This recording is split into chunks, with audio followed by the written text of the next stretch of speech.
नमस्कार, super prime time में आपका स्वागत है। आपके साथ मैं हूं Sumera Khan. Super prime time में हम आपको दिखाएंगे देश दुनिया की हर बड़ी और अहम खबर, वर्ल्ड एक्सक्लूसिव और explosive news stories, world breaking news और वॉर ब्रेकिंग न्यूज सीधे युद्ध के मैदान से। तो आइए करते हैं शुरुआत इस वक्त की बड़ी खबर के साथ जो युद्ध के मैदान से आ रही है। रूस के बेलगोरोद पर यूक्रेन ने हमले किए हैं। यूक्रेन ने अभी दागे हैं 5 से ज्यादा ड्रोन। बेलगोरोद पर ड्रोन से गिराए गए हैं 20 बॉम्ब। बीते 24 घंटे में बेलगोरोद पर 80 हमले किए जा चुके हैं। देखिए, एक के बाद एक हमले हो रहे हैं। पिछले 24 घंटे में बेलगोरोद पर 80 हमले किए गए हैं, ड्रोन से हमले किए गए हैं। बेलगोरोद पर ड्रोन से गिराए गए हैं 20 बॉम्ब भी। रूस के राष्ट्रपति पुतिन और फ्रांस के राष्ट्रपति इमैनुअल मैक्रों ने सार्वजनिक रूप से युद्ध की घोषणा कर दी है।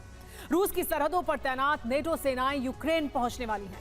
यूक्रेन को रूस की जमीन पर नेटो हथियारों से हमले करने की छूट मिल चुकी है। पहली बार नेटो और रूस ने एक साथ एटमी युद्धाभ्यास शुरू कर दिया है और हमले की तैयारियां अंतिम चरण में हैं। खुफिया रिपोर्ट यह है कि अमेरिका ने यूरोप में 6 ठिकानों पर परमाणु बम तैनात कर दिए हैं और इसी के साथ पुतिन ने चेतावनी जारी कर दी है कि नेटो आगे से खेलने की गलती ना करे। देखिए, रूस बॉर्डर से लेकर यूरोप में क्या सैन्य हलचल है और कैसे यूक्रेन युद्ध महाविनाश की तरफ बढ़ रहा है। यूक्रेन युद्ध का विस्तार निश्चित हो चुका है। यहां युद्ध का अंत या तो नाटो वर्चस्व के खात्मे से होगा या फिर यूरोप सहित रूस और अमेरिका ध्वंस के साथ।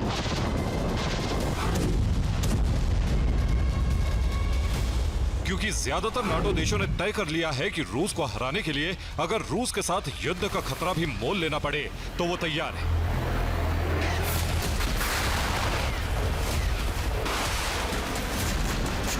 और इसकी तरफ एक नहीं कई कदम बढ़ा दिए गए।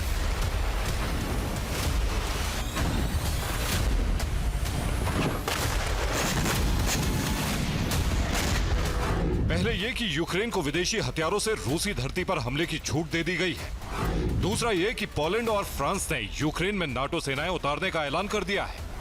तीसरा यह कि रूस और बेलारूस के बॉर्डर पर नाटो सेनाएं उतार दी गई हैं। चौथा यह कि नाटो देश दुनिया भर से मर्सनरी की भर्ती कर रहे हैं। पांचवा यह कि यूरोप में 6 जगहों पर परमाणु हथियारों की तैनाती कर दी गई है। पहले कदम का ऐलान फ्रांस के राष्ट्रपति ने सार्वजनिक तौर पर कर दिया है।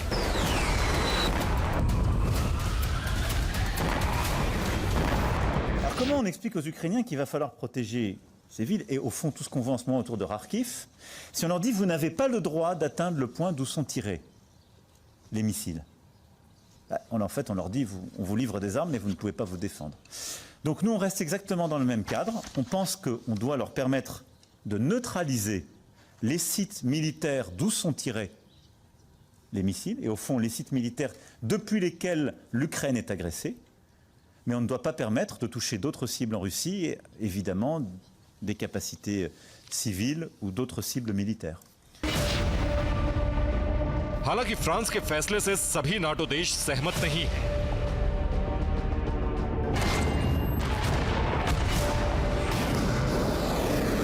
पश्चिमी हथियारों से हमले के पक्ष में जो देश हैं वो है फ्रांस, लातविया, चेक रिपब्लिक, एस्टोनिया और नीदरलैंड्स। पश्चिमी हथियारों से हमले के विरोध में बेल्जियम और इटली है। अमेरिका और ऑस्ट्रेलिया ने अभी तक इस मुद्दे पर कुछ नहीं कहा, लेकिन ईयू के विदेश मंत्री जोसेफ बोरेल ने कहा है कि ऐसा हुआ तो पूरे यूरोप पर खतरा मंडराने लगेगा। इस खतरे के संकेत व्लादिमीर पुतिन ने दे दिए हैं।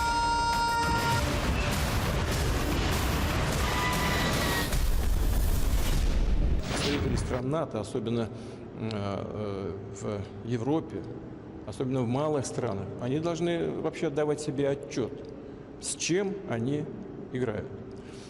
Они должны помнить о том, что это, как правило, государство с небольшой территорией и с очень плотным населением. И этот фактор, который они должны иметь в виду, прежде чем говорить о нанесении ударов вглубь российской территории, других прилегающих территорий. ये बड़े ही सधे हुए अंदाज में राष्ट्रपति पुतिन की चेतावनी है। चेहरे पर भले शांति हो, लेकिन शब्दों में क्रोध की झलक है। Они же это сделали своими руками. क्योंकि नाटो ने रूस पर हमले का प्लान तैयार कर लिया है।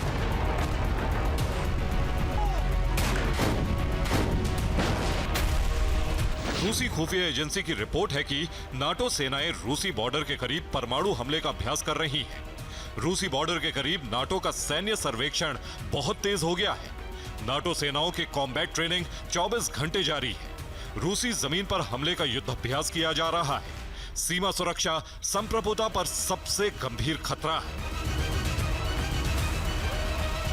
रूसी रिपोर्ट में यह भी जिक्र है कि यूरोप के कई देशों में अमेरिका ने परमाणु हथियार तैनात कर दिए हैं।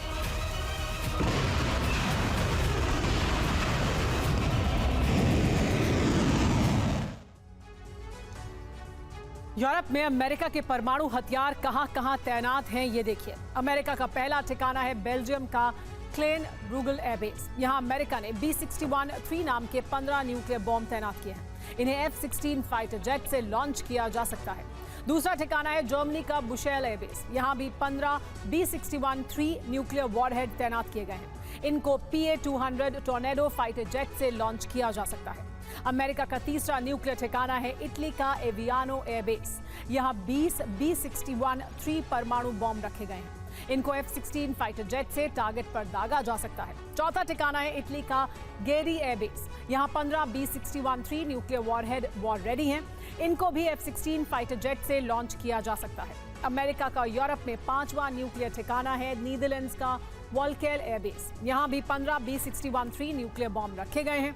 ये भी F-16 फाइटर जेट से दागे जा सकते हैं। अमेरिका का छठा न्यूक्लियर बेस है तुर्की का एंसरलिक एयरबेस। यहाँ 20 B-61-3 न्यूक्लियर वॉरहेड तैयार रखे गए हैं।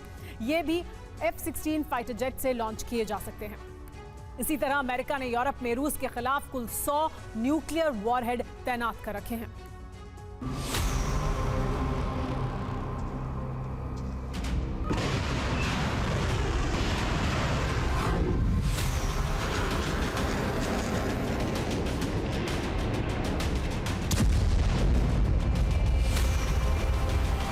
परमाणु हथियारों के साथ साथ रूस की सीमाओं पर नाटो सेनाओं की तैनाती भी हो चुकी है, जो रूस पर परमाणु हमले का अभ्यास कर रही है।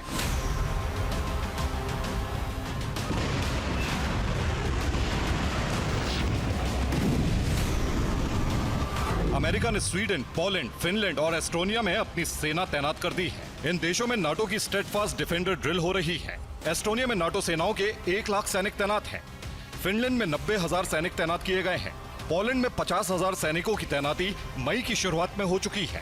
स्वीडन में भी 60,000 सैनिक इस वक्त मौजूद हैं। इस तरह नाटो के कुल 3 लाख सैनिक रूसी सीमा के करीब जमा हो चुके हैं। इसके साथ ही नॉर्वे में अमेरिका के B-2 एटमी बॉम्बर युद्ध के लिए तैयार रखे गए हैं।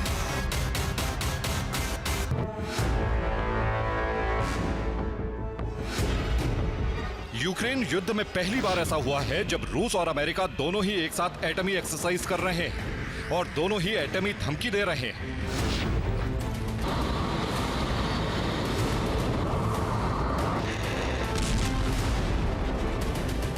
रूस भी यूरोप के देशों पर हमले की प्रैक्टिस कर रहा है, लेकिन अमेरिका बड़ी ही होशियारी के साथ एक और मोर्चा खोलने की कोशिश में है।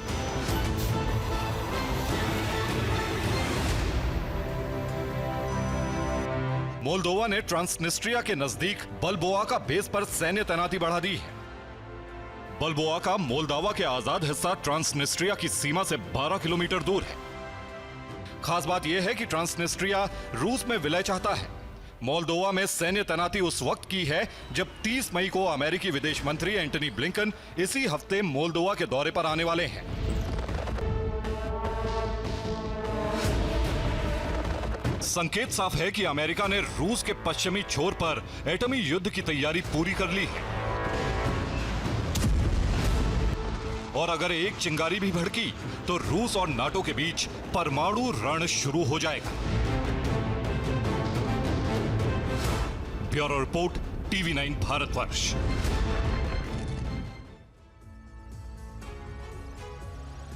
इस वक्त की बड़ी खबर युद्ध के मैदान से। वोलोदर में रूस का आर्टिलरी हमला, टॉस-2 सिस्टम से बरसाए रॉकेट। यूक्रेन के कई सैन्य ठिकाने नष्ट कर दिए गए हैं।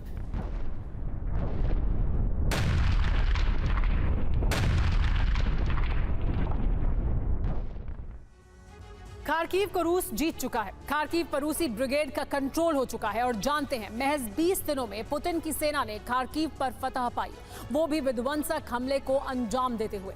रूस के ताबड़तोड़ प्रहार का नतीजा ये हुआ कि खार्किव का कोना कोना दहल रहा है। सैकड़ों इमारतें जलकर राख हो चुकी हैं। गौर करने वाली बात यह है कि खार्किव दहन के लिए पुतिन ने ग्लाइड बॉम्ब से लैस ईरानी ड्रोन का इस्तेमाल किया और अब इसी हथियार से रूसी प्रेसिडेंट कीव को ध्वस्त करने के लिए आमादा है। दावा तो यहां तक किया जा रहा है कि क्रेमलिन ने कीव विनाश का ब्लूप्रिंट भी तैयार कर लिया है। आखिर कैसे, देखिए इस रिपोर्ट में।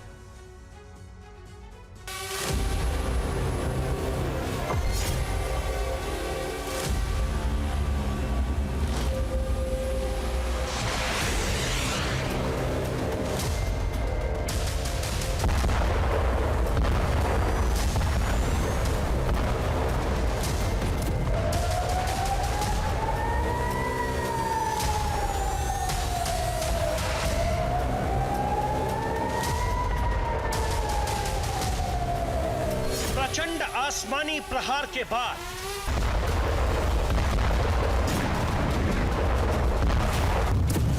बारूद से दहलती इमारतें,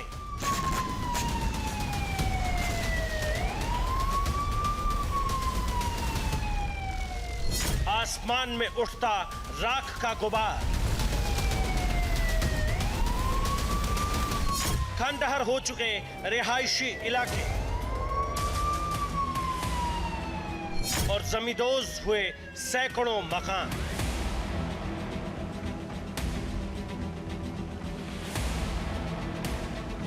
ये तस्वीरें दक्षिण पूर्वी यूक्रेन के उस इलाके की है जिस पर कब्जे के लिए पुतिन ने 9 मई से मिलिट्री ऑपरेशन का आगाज किया।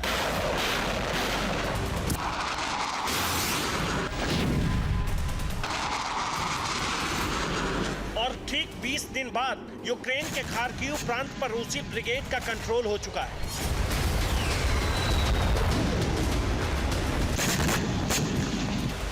आखिरकार पुतिन ने खार्किव जीत लिया है।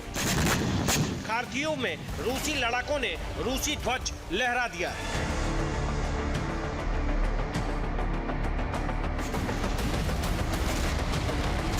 पहले डोनेस्क लुहांस्क को रूस ने जीता,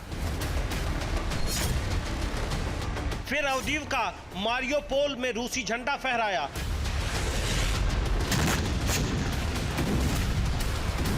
और अब खार्किव विजय के साथ ही पुतिन का अगला टारगेट भी तय है। वो है यूक्रेन की राजधानी कीव।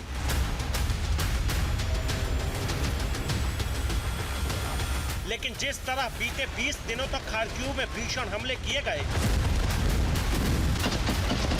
जिस तरह खार्किव के कोने कोने को दहलाया गया, उसे देख हर कोई सन्न था।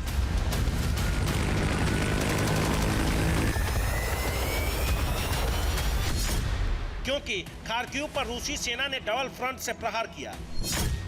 जमीन पर टैंक, तोप और आर्टिलरी से तबाही मचाई। वहीं आसमान से कामिकाजी ड्रोन से अटैक किया गया। रूसी सेना के 400 टैंकों ने खार्किव में बारूद बरसाया। वहीं 900 आर्टिलरी ने खार्किव में भीषण विनाश किया। खार्किव पर अटैक के लिए ईरानी ड्रोन का इस्तेमाल हुआ। रूस ने शाहेद 131, 136 ड्रोन से जबरदस्त अटैक किए, तो वहीं मोहाजिर 6 ड्रोन ने भी खार्किव में तबाही मचाई। सबसे ज्यादा हैरान करने वाली बात यह है कि मिशन खार्किव को पूरा करने के लिए, खार्किव के कोने कोने को दहलाने के लिए, विध्वंसक बारूदी कोहराम मचाने के लिए रूसी प्रेसिडेंट पुतिन ने पहली बार ईरानी ग्लाइड बम का इस्तेमाल किया।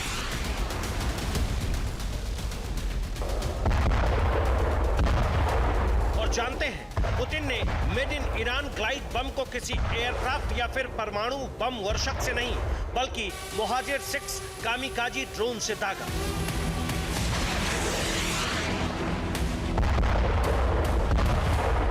आमतौर पर ग्लाइड बम सैकड़ों किलो वजनी होते हैं, लेकिन ईरान ने रूसी डिफेंस को जो मोहाजिर 6 अटैक ड्रोन किया, वो ग्लाइड बम से लैस था।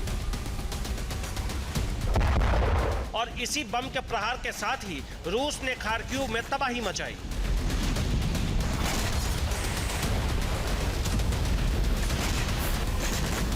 सैकड़ों इमारतों को जलाकर राख कर दिया। आखिर कैसे, ये भी जान लीजिए। अब तक ईरान शाहिद 131-136 कामिकाजी ड्रोन की सप्लाई रूस को कर रहा था, मगर अब रूसी डिफेंस को मुहाजिर 6 अटैक ड्रोन भी दिए जा रहे हैं, वो भी कायम 5 ग्लाइड बॉम्ब से लैस करके। आखिर क्यों? दरअसल मेड इन ईरान कायम 5 हाई एक्सप्लोजिव गाइडेड बॉम्ब है, जो हवा से जमीन पर विस्फोटक हमले के लिए जाना जाता है। कायम 5 ग्लाइड बॉम्ब का कुल वजन करीब 25 किलो तक होता है। इसकी पेलोड क्षमता करीब 100 किलो की होती है, यानी 100 किलो विस्फोटकों से लैस होकर ये ड्रोन भीषण अटैक कर सकता है। इस ईरानी ड्रोन की सबसे बड़ी खूबी यह है कि कायम 5 में टीवी गाइडेंस लगा होता है, जिसकी मदद से ये हमले से जुड़ी एक एक तस्वीर को कंट्रोल रूम तक भेजता है, यानी तबाही का लाइव प्रसारण।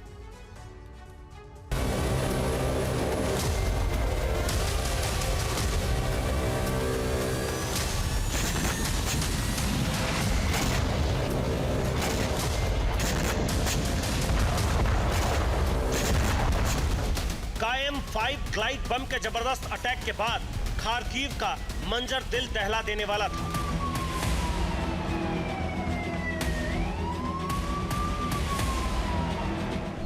और इसका सबूत है खार्किव से सामने आई ये ड्रोन तस्वीरें।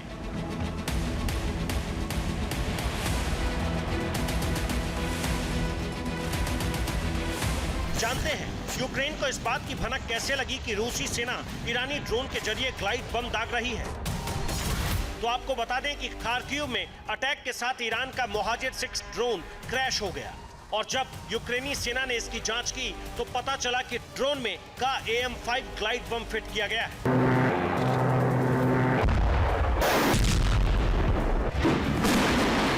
दरअसल पुतिन का मकसद हर हाल में खार्किव को जीतना था, और इसलिए रूसी ब्रिगेड ने ताबड़तोड़ अंदाज में खार्किव पर अटैक किया।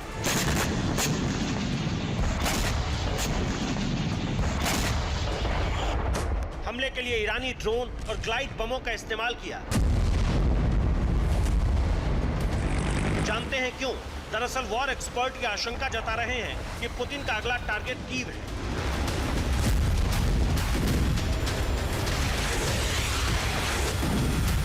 और खार्किव पर कब्जे के साथ ही रूसी ब्रिगेड खार्किव के रास्ते कीव की तरफ कूच करेगी, जिसकी शुरुआत अभी से ही हो चुकी है।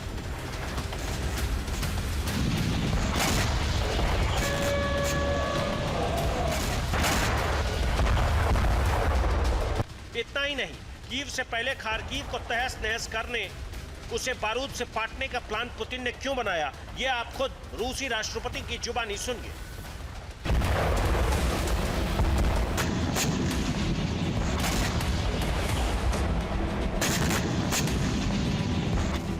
यूक्रेन लगातार पश्चिमी रूस के प्रांतों और शहरों को निशाना बना रहा था, लिहाजा पुतिन ने इसी का पलटवार करते हुए खार्किव को दहलाया। हालांकि यूक्रेन ने खार्किव के बाकी हिस्सों को बचाने के लिए पश्चिमी हथियारों को खार्किव फ्रंट पर भेजा है। वहीं खार्किव के हमले के जवाब में यूक्रेनी सेना ने रूसी कब्जे वाले लुहांस्क में मिसाइल हमले भी किए, जिसमें रूसी वायुसेना का एयरबेस राख हो गया। दरअसल खार्किव तो यूक्रेन के हाथ से फिसल ही चुका है। अब जेलेंस्की कीव को नहीं खोना चाहते, लिहाजा यूक्रेन के लिए F-16 लड़ाकू विमान की खेप जुटाने के लिए प्रेसिडेंट जेलेंस्की बेल्जियम पहुंचे, ताकि स्वीडन और नीदरलैंड की तरह नाटो देश बेल्जियम भी F-16 लड़ाकू विमान की खेप यूक्रेन को दे। यूक्रेन के खात्मे से पहले ही पुतिन यूरोप मिशन शुरू करने जा रहे हैं। पुतिन बाल्टिक से लेकर नॉर्डिक तक विनाश का नया दौर शुरू करने जा रहे हैं। रूस के टारगेट पर वो नेटो देश हैं जो रूस के आसपास हैं। ये वही देश हैं जिनकी धरती का इस्तेमाल कर नेटो रूस की घेरेबंदी कर रहा है। ये देश लगातार रूस की मुश्किलें बढ़ाने की कोशिश कर रहे हैं। यही वजह है कि क्रेमलिन ने अब इन देशों को परमानेंट इलाज करने का मन बना लिया है, और इस इलाज का नाम है आक्रमण। अगर दुनिया ये सोच रही है कि कीव विजय के बाद युद्ध की आग शांत हो जाएगी, तो ये सबसे बड़ी गलतफहमी है।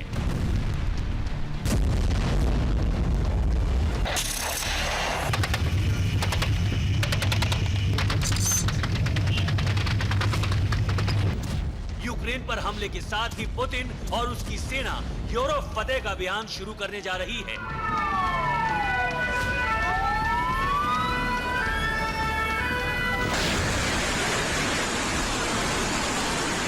के टारगेट पर एक साथ यूरोप के 7 देश हैं।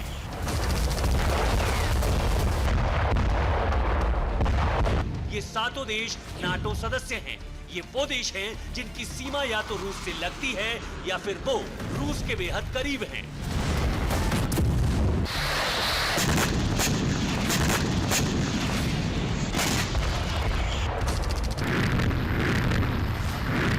पुतिन सेना बाल्टिक से लेकर नॉर्डिक तक विनाश का सबसे नया और बड़ा अभियान आरंभ करने जा रही है।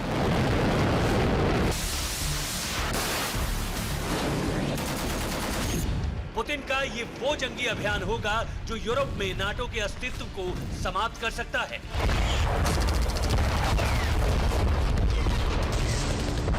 पुतिन के यूरोप प्लान का खुलासा हुआ तो नेटो देशों में हड़कंप मच गया। वो 7 देश तनाव में आ गए जो रूस के आसपास हैं और उसके रडार पर हैं।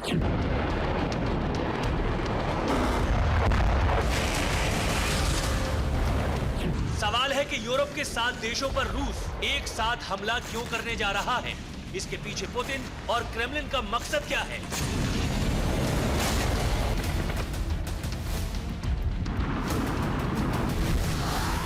दरअसल नाटो यूरोप में रूस की घेराबंदी कर रहा है। रूस के पास नाटो के जितने भी सदस्य देश हैं, वहां नाटो न सिर्फ सैन्य तैनाती कर रहा है बल्कि युद्धाभ्यास की तैयारी कर रहा है।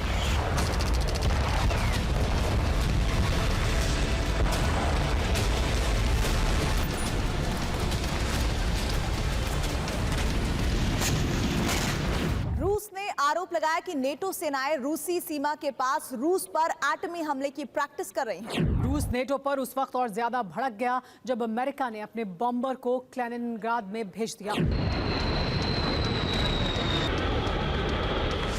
ये रूस का B-52H बॉम्बर है जो 28 मई को कैलिनिनग्राड के पास बाल्टिक सागर में पहुंच गया।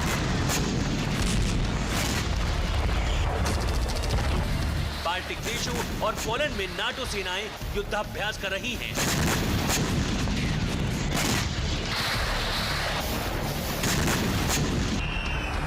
अमेरिका का B-52 बॉम्बर इसी ड्रिल में शामिल होने के लिए पहुंचा था।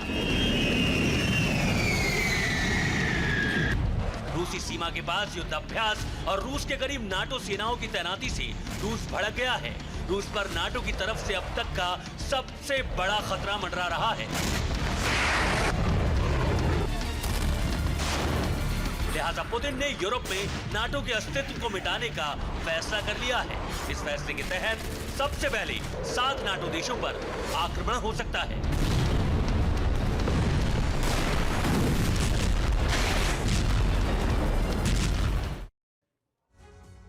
रूसी सेना सबसे पहले बाल्टिक देशों पर हमला करने की तैयारी कर रही है। मतलब एस्टोनिया, लातविया और लिथुआनिया पर। रूस सबसे पहले एस्टोनिया और लातविया में घुसकर हमला कर सकता है।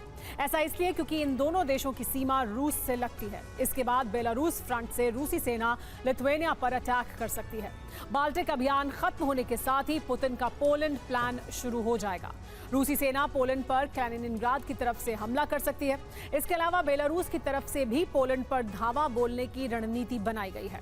इसके बाद नंबर आएगा नॉर्डिक देशों का। रूसी सेना नॉर्डिक देश फिनलैंड, स्वीडन और नॉर्वे पर भी हमले की तैयारी कर चुकी है। फिनलैंड की लंबी सीमा रूस से लगती है। रूस ने इस बॉर्डर पर एटमी फोर्स तैनात कर रखी है। इसीलिए रूस की सेना सबसे पहले फिनलैंड पर ही धावा बोलेगी। फिनलैंड में घुसने के बाद स्वीडन पर अटैक हो सकता है। इसके बाद नंबर आएगा नॉर्वे का और इस तरह रूस यूरोप में मौजूद 7 नेटो देशों पर हमला कर सकता है।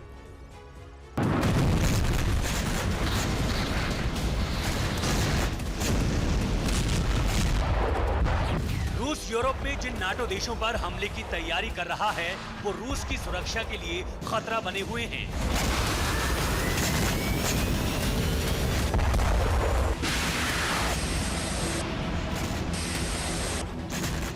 ये वो देश हैं जिनकी सीमाएं रूस से लगती हैं या फिर ये रूसी सीमा के काफी करीब हैं। धीरे धीरे ये सभी देश नाटो सदस्य बन चुके हैं।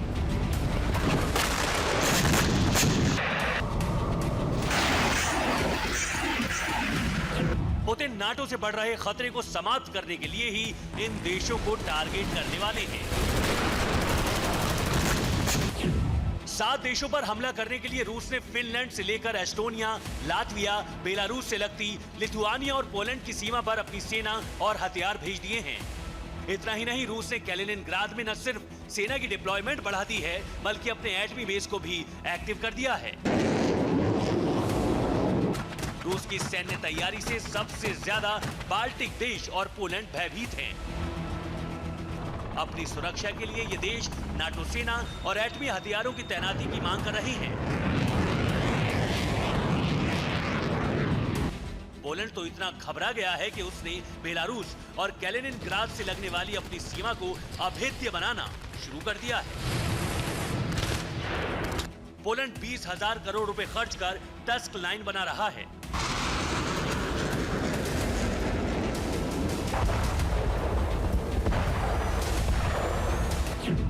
रूस की सेना बेलारूस फ्रंट से पोलैंड पर धावा बोल सकती है। बेलारूस से पोलैंड की 274 किलोमीटर की सीमा लगती है। इस सीमा पर पोलैंड स्टील बैरियर, बड़े बड़े पत्थरों की दीवार, बारूदी सुरंगे, टैंक को रोकने वाली खाई और बंकर का निर्माण कर रहा है।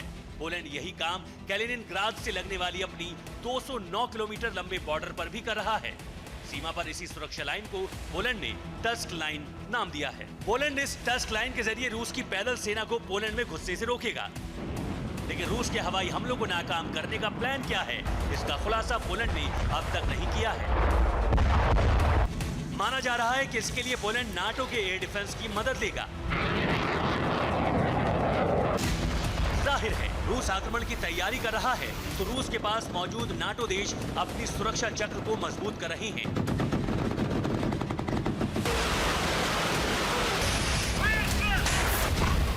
तरफ जिस तरह की सैन्य गतिविधियां हो रही हैं, वो इस बात का संदेश दे रही हैं कि पुतिन का यूरोप विध्वंस बहुत जल्द शुरू होने वाला है। Bureau report, TV9 Bharatvarsh.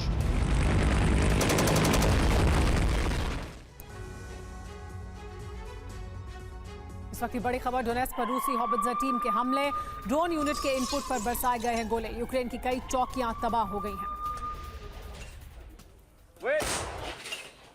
Выстрел! Выстрел!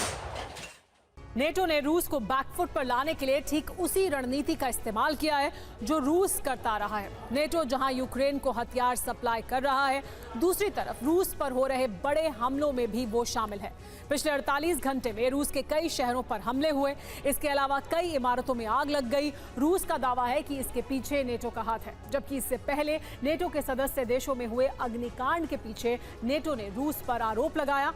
अब सवाल उठ रहा है कि क्या रूस और नेटो में युद्ध शुरू हो चुका है, जिसमें आग लगाकर मिलिट्री डिपो को तबाह करना उसका पहला ट्रेलर है।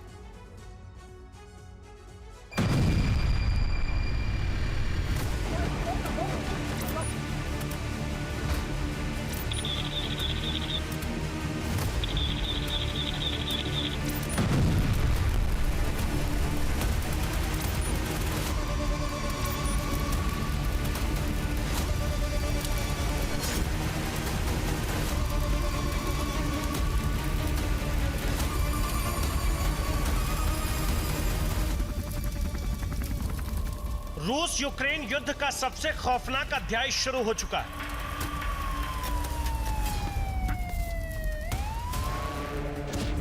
अब तबाही का दायरा रूस यूक्रेन से आगे बढ़ चुका है।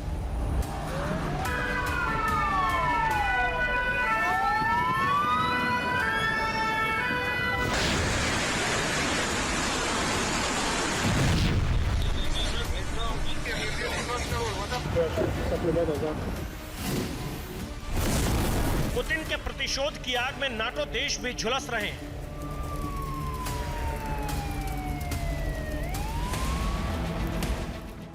इस साल 10 यूरोपीय देशों में अग्निकांड हुए हैं।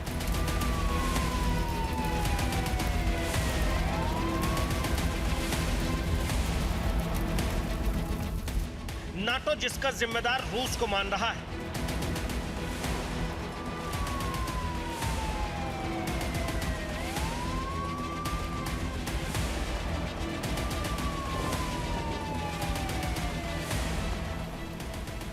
लेकिन अब रूस में भी इसी तरह से आग लगी पिछले 48 घंटे में रूस के कई इलाकों में आग ने कई इमारतों को खाक कर दिया।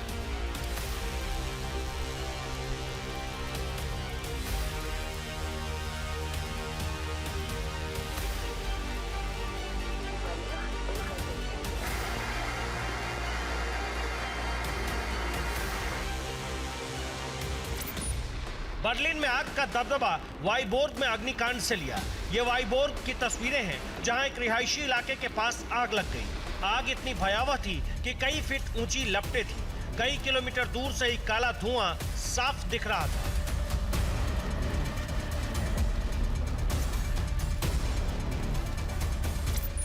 इसके अलावा रूस के बशकीरिया में एक फैक्ट्री में आग लग गई, जबकि इससे कुछ दिन पहले लंदन के वेयर हाउस में आग लगी। रूस का आरोप है बशकीरिया में अग्निकांड के पीछे नाटो है, जबकि नाटो लंदन में लगी आग का जिम्मेदार रूस को बता चुका है। यानी अग्निकांड से एक विनाशक युद्ध की शुरुआत हो चुकी है।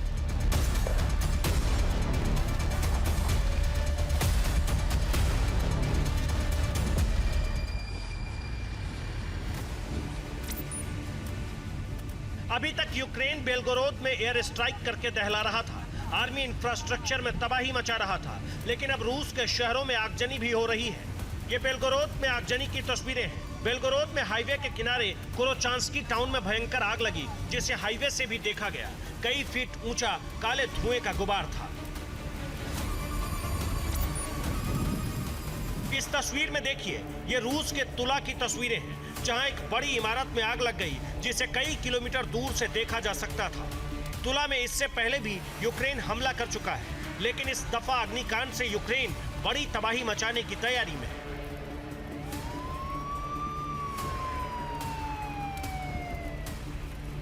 इसके अलावा कई और जगहों से भी आगजनी की खबरें आ रही हैं, जिसके पीछे नेटो का हाथ बताया जा रहा है।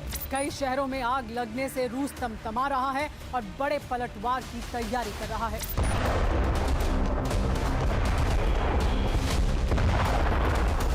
रूस में लगी रहस्यमयी आग में अभी तक किसी का सुराग नहीं मिल पाया है, लेकिन रूस इसके लिए नाटो को जिम्मेदार मान रहा है।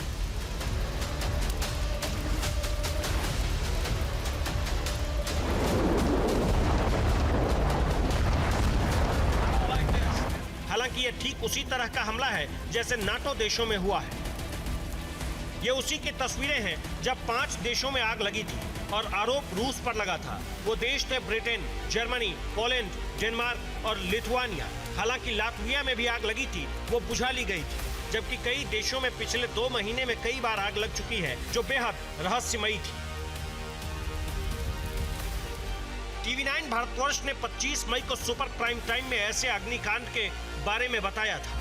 पुतिन के प्रॉक्सी सीक्रेटली ऐसी तबाही मचा रहे हैं, जिससे कई नेटो देशों में खौफनाक अग्निकांड सामने आया है। 17 जनवरी 2023 पेस्विलिस, लिथुआनिया। 9 मई 2024 विल्नियस, लिथुआनिया। 21 मार्च 2024 वेल्स, ब्रिटेन। 17 अप्रैल 2024 लंदन, ब्रिटेन। 3 मई 2024 बर्लिन, जर्मनी। 23 मई 2024 हैम्बर्ग, जर्मनी। 11 मई 2024 वॉर्सो, पोलैंड। 22 मई 2024 कोपेनहेगन, डेनमार्क। अब सवाल उठ रहा है, क्या रूस में लगी आग क्या नाटो का बदला है या फिर कोई अलग साजिश है? क्योंकि यूरोप में लगी आग को नाटो ने रूस का षड्यंत्र बताया है। नेटो ने कहा था कि पुतिन अपने सीक्रेट एजेंट के जरिए नेटो देशों के खिलाफ षड्यंत्र रच रहे हैं। नेटो का कहना है कि रूसी एजेंट आग लगाने, दंगा भड़काने और खास हस्तियों का खात्मा करने की साजिश भी कर सकते हैं। हालांकि ऐसी भी खबरें आई थी कि जब से रूस ने अरब में ईरानी प्रॉक्सी की मदद की है, तभी से वो यूरोप में प्रॉक्सी वाली रणनीति आजमा रहे हैं, जिसमें ठीक वैसे ही हमले की तैयारी है जैसा इजराइल में ईरानी प्रॉक्सी कर रहे हैं। बेलगोरोद में रशियन मिलिट्री कॉन्वॉय का अग्निकांड भी इसी का बदला बताया जा रहा है, जिसमें यूक्रेन ने ड्रोन के जरिए इस हमले को अंजाम दिया, ऐसा रूस का कहना है। इस हमले में रूस के हथियार भी तबाह हो गए, टैंक, ट्रैक्टर, मिलिट्री व्हीकल तक खाक हो गए। रूस पर यह हमले पिछले 48 घंटे में हुए। जबकि इससे पहले नाटो के सदस्य देशों पर इसी तरह के हमले हुए थे। तो क्या नाटो रूस के तरीके का इस्तेमाल रूस के ही खिलाफ कर रहा है?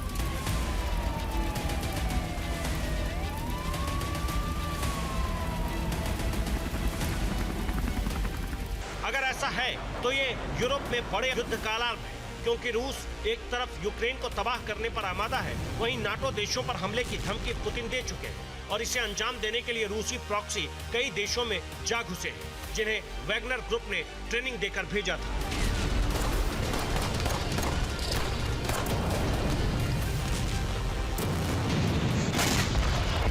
Bureau report, TV9 Bharatvarsh.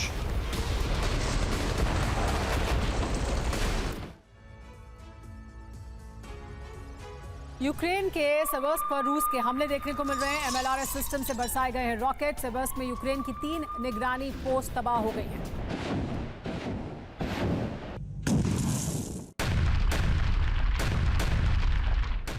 Israel के प्रधानमंत्री की जिद है कि जब तक हमास को खत्म नहीं करेंगे तब तक गाजा पर हमले नहीं रुकेंगे। इसी जिद की वजह से सेंट्रल गाजा के साथ साथ राफा पर भी हमले हो रहे हैं। 29 मई को भी राफा में 21 से ज्यादा लोगों की मौत हुई है। दुनिया भर में इजराइल के खिलाफ गुस्सा भड़क रहा है। इजराइल का वैश्विक बहिष्कार हो रहा है। सोशल मीडिया प्लेटफॉर्म एक्स पर #EyesOnRafah ट्रेंड कर रहा है। देखिए गाजा के राफा पर बमबारी कैसे इजराइल का संकट बनती जा रही है।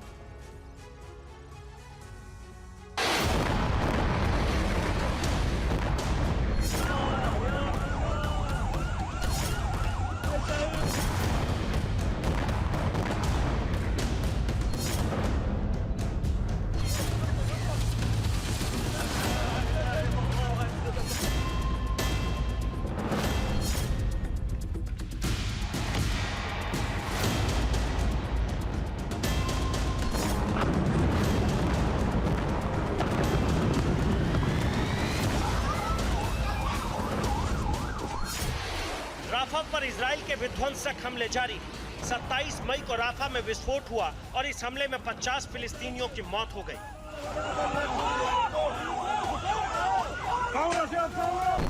28 और 29 मई को भी राफा पर इजराइल के हमले जारी रहे और इन हमलों में 21 फिलिस्तीनी नागरिक मारे गए।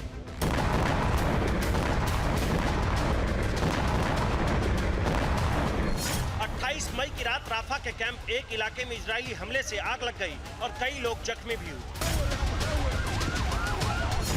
29 मई की सुबह एक बार फिर इजरायली सेना ने राफा पर हवाई हमले किए।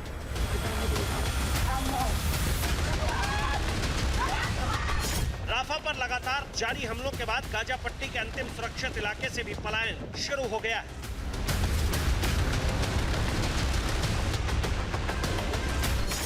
राफा पर लगातार हमलों के बाद दुनिया भर का गुस्सा भड़क उठा है और इसकी सबसे बड़ी झलक देखने को मिली इजराइल के सहयोगी देश फ्रांस की संसद में। 28 मई को फ्रांस की संसद में एक सांसद ने फिलिस्तीन का झंडा फहरा दिया। बाकी सदस्यों ने ताली बजाकर इसका स्वागत किया।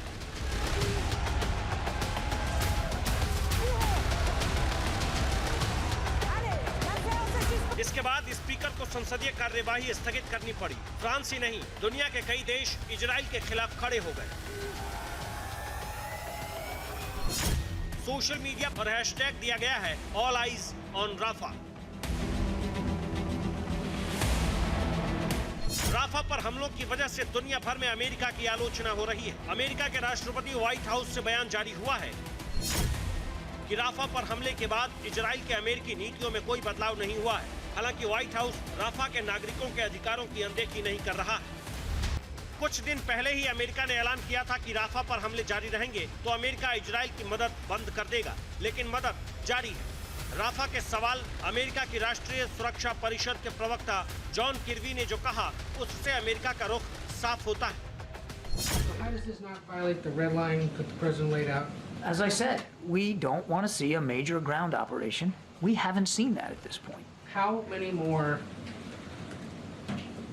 charred corpses does he have to see before the president considers a change in policy? I kind of take a little offense at the question.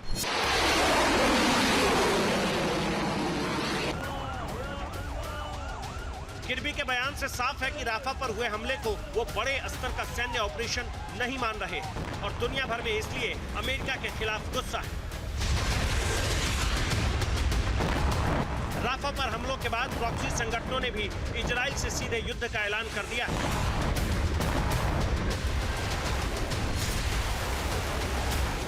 Hezbollah संगठन प्रमुख हसन नसरल्लाह ने कहा कि इजराइल का अस्तित्व ज्यादा दिन नहीं रहने वाला।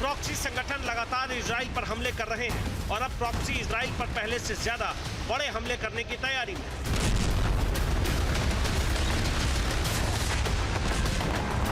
राफा पर हमले नहीं रुके तो युद्ध का विस्तार निश्चित है और इस बार इजराइल के मददगार पहले के मुकाबले बहुत कम होंगे।